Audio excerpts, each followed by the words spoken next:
So there's a God. Then you have to say, but sorry, where did God come from? It's not a question I hear often answered.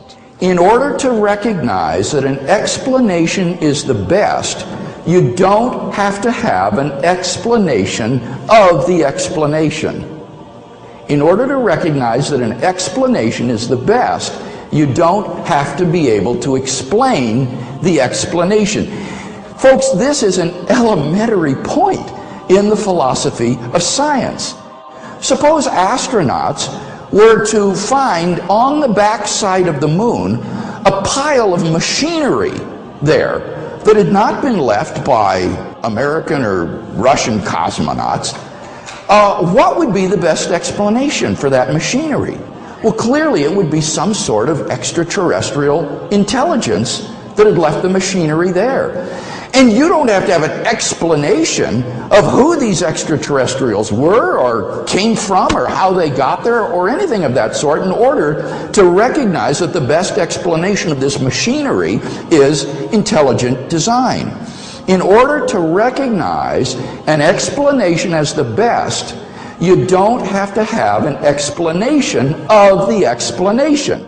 In fact, when you think about it, requiring that would immediately lead to an infinite regress of explanations.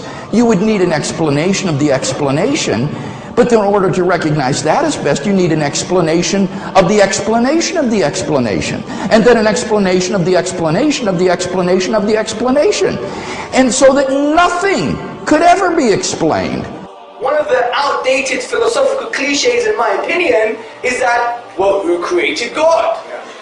We hear that all the time, and they think it's a baseball bat against the theists. But it's made of sponge.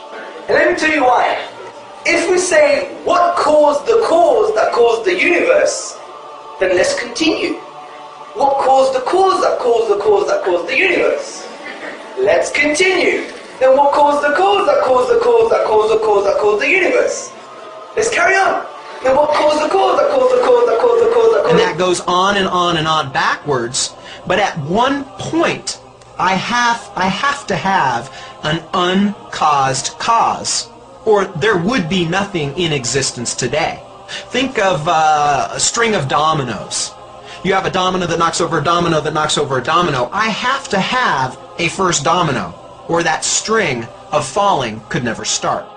So in essence, to claim who created God or what caused the cause of the universe is the equivalent of saying that we don't have a universe. That we don't have a universe. That we don't have a universe. Remember the premises of the argument I gave. Everything that begins to exist has a cause. Something cannot come into being out of nothing. But if something is eternal and timeless, then it doesn't fall under that first premise. It doesn't need a cause. And the concept of God is the concept of an eternal, self-existent, necessary being, and therefore the answer is simply that God is uncaused. He is self-existent.